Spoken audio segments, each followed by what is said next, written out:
My dear brothers and sisters, why do we eat? And why do we drink?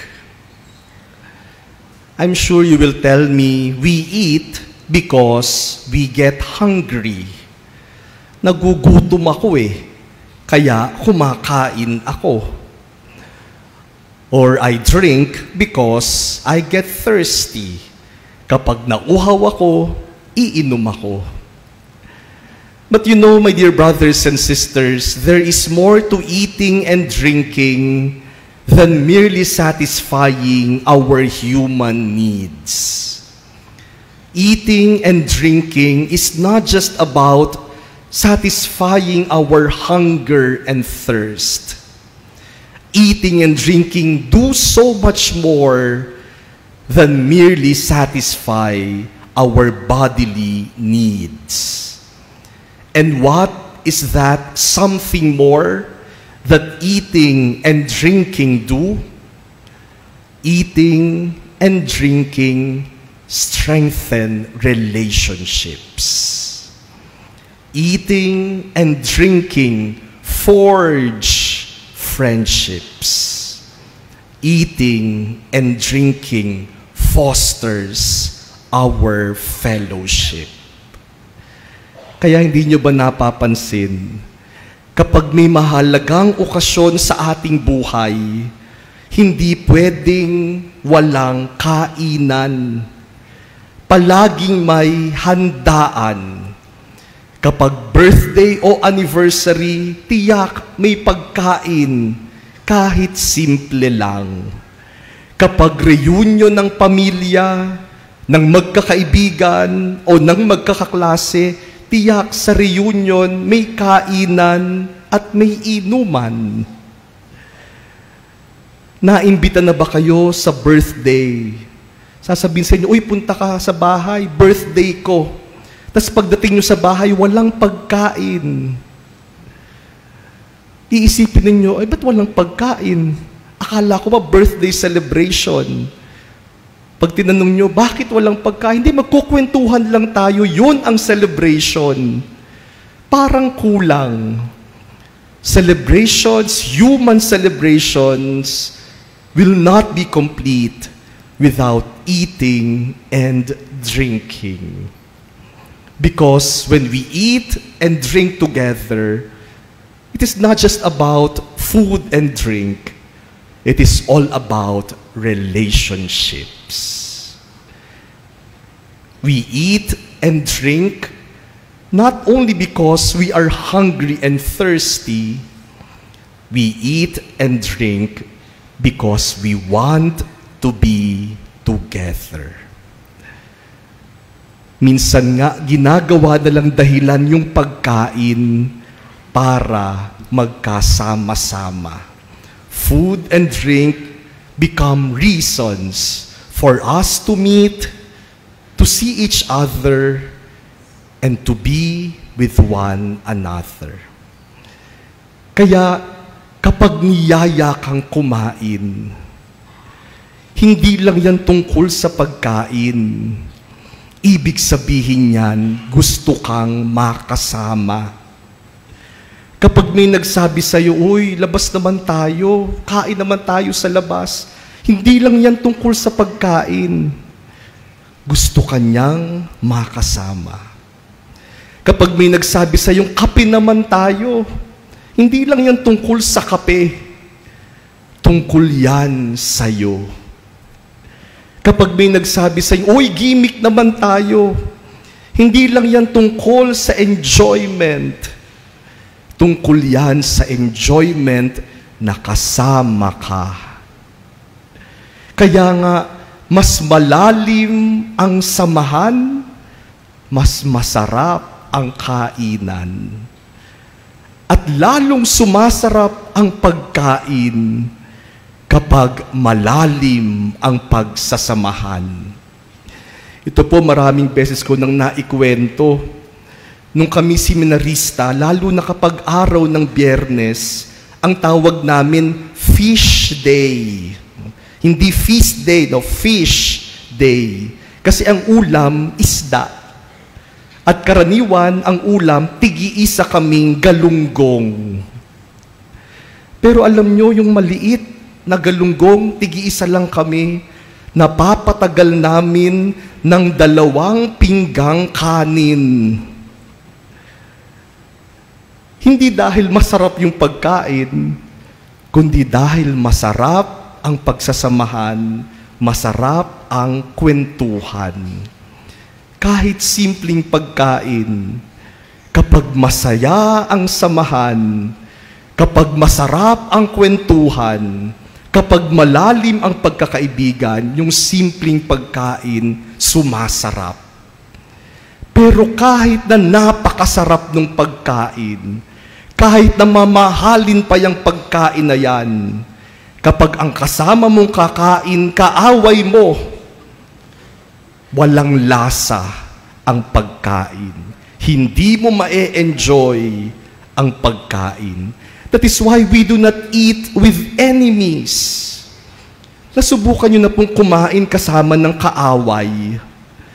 Nasubukan nyo na kumain kasama ang isang tao na kasamaan nyo ng loob. Naku, hindi kayo gaganahang kumain. Hindi natin niyayayang kumain sa labas ang kaaway natin.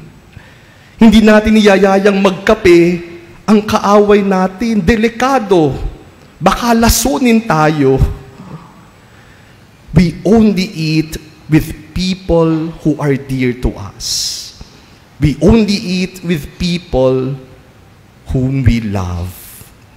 Because eating and drinking involve relationships. No wonder, my dear brothers and sisters, in our readings this Sunday, God invites us to His table. In our first reading from the book of Proverbs, God set His table with food and wine, and He invites us to eat and drink. And in the Gospel, Jesus Himself tells us, "Eat my flesh, drink my blood, because when you eat my flesh and drink my blood, I remain in you, and you remain in me." Nagkakaroon ng ugnayan sa isa't isa. St. Paul in our second reading today warns us, do not get drunk when you drink. See to it that when you drink, it is all about fellowship in the Spirit. My dear brothers and sisters, the Eucharist is not just about eating and drinking. Yes, we eat. We take and receive the body of Jesus. But it is not just about being filled. Kapag naman tayo'y nagsisimba at tumatanggap tayo ng komunyon, yung tinatanggap nga nating komunyon, maliit na ostya lang. Ni hindi nga kayo madidighay pagkatapos yung tumanggap ng komunyon. And so this is not just about eating. It is not just about drinking.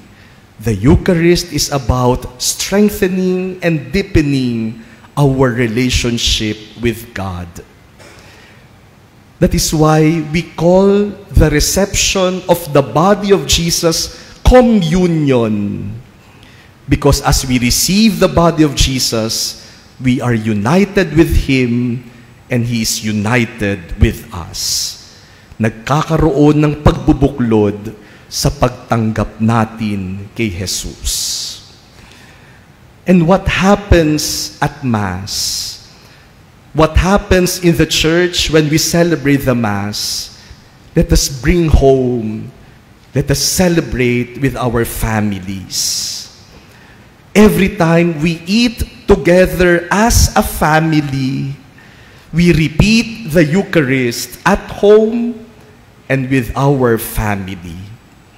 Kaya mapapansin po ninyo sa misa, yung unang bahagi, Liturgy of the Word, we listen to God's stories. And we also tell God our stories when we present to Him our petitions and our needs. And then we eat together. We share a common meal in the liturgy of the Eucharist. Kapag kumakain po tayo magkakasama, ganyan din. Nagkukwentuhan din tayo. Kapag kumakain naman tayo, hindi lang tungkol sa pagkain. Mahirap kumain ng hindi nag-uusap. Masarap kumain kapag nagkukwentuhan. At kumakain tayo, nagsasalo tayo sa iisang pagkain. We repeat the Mass at home and with our family when we eat together. My dear brothers and sisters, let us revive that beautiful tradition of eating together as a family. Do you still eat together as a family? Nagsasama-sama pa ba tayo sa pagkain sa bahay? O baka naman kapag kumakain tayo, nagmamadali para mauna na ako. Mauna na akong kumain, iiwan ko na sila.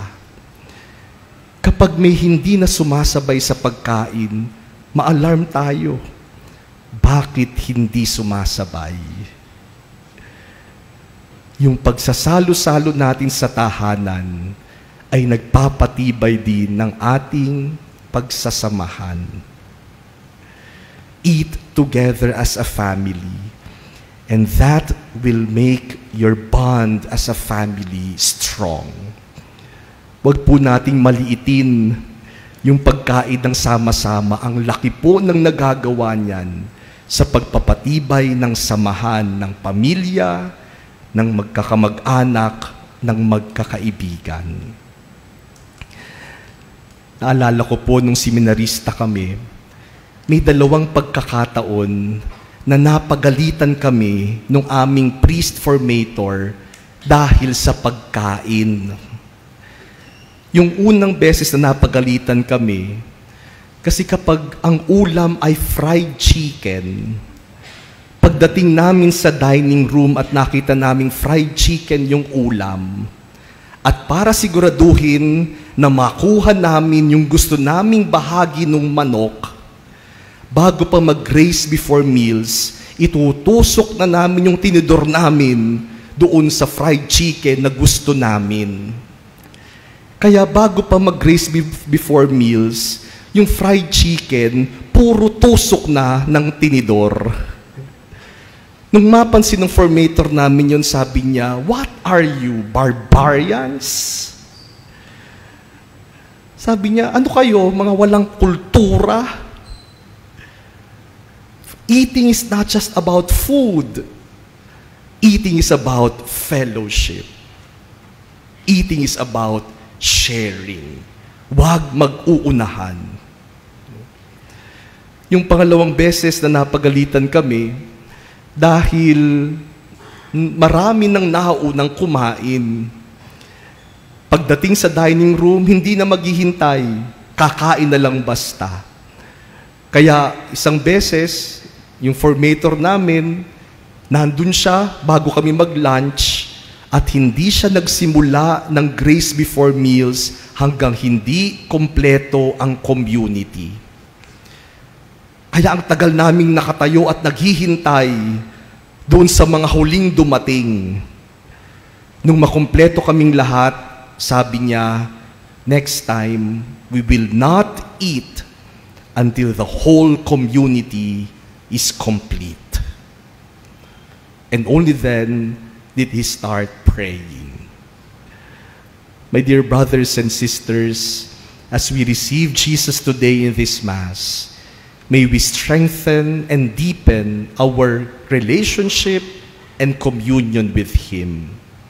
May Jesus always remain in us, and may we always remain in Jesus, and may we remain with one another.